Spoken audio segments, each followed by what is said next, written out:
আসসালামু আলাইকুম। ওয়ালাইকুম আসসালাম রহমতুল্লাহ বরকাত। জি, ভালো আছেন?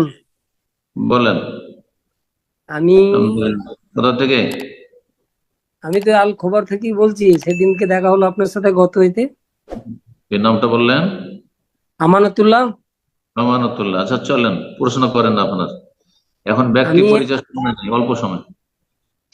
আমি আমি এই আব্দুর রাজ্জাক বিন ইউসুফের একটা অডিও দেখছিলাম। ওনাকে একজন প্রশ্ন করেছিলেন যে যে ইমাম দাড়িতে এবং চুলে কালো কলপ করেন, ওনার ইমামতি হবে না।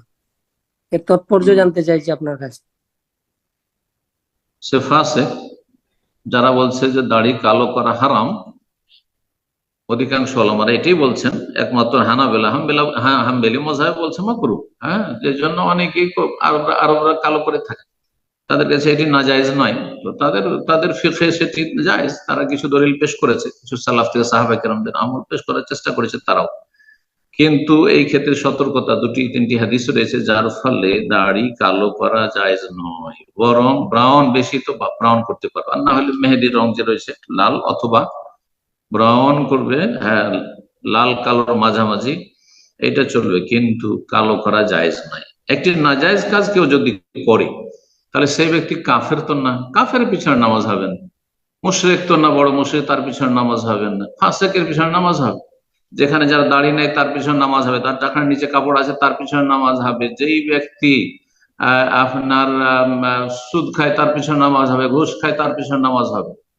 যার নামাজ শুদ্ধ, এটি কায়দা শুনে রাখেন ফিকহের, যার নিজের সালাত শুদ্ধ, তার ইক্তেদা শুদ্ধ, তার ইমামতি শুদ্ধ।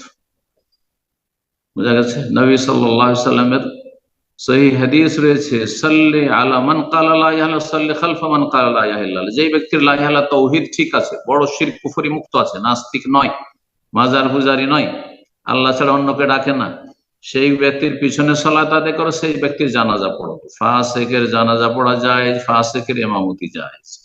এটি হচ্ছে আহলে সুন্নাত ওয়াল জামাতের মত। আর বাকি কিছু মুফতি রয়েছেন যাদের বাড়াবাড়ি রয়েছে, যারা মুসলিমদের ক্ষেত্রে বাড়াবাড়ি কিছু ফতোয়া দিয়ে থাকে।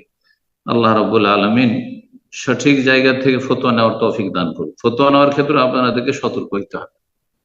যে কড়া কথা বলে, চরমপন্থী বা চরমপন্থা অবলম্বন করে, তার কাছ থেকে ফতোয়া নেবেন, এটা এটা আপনার মানহাজ নয়।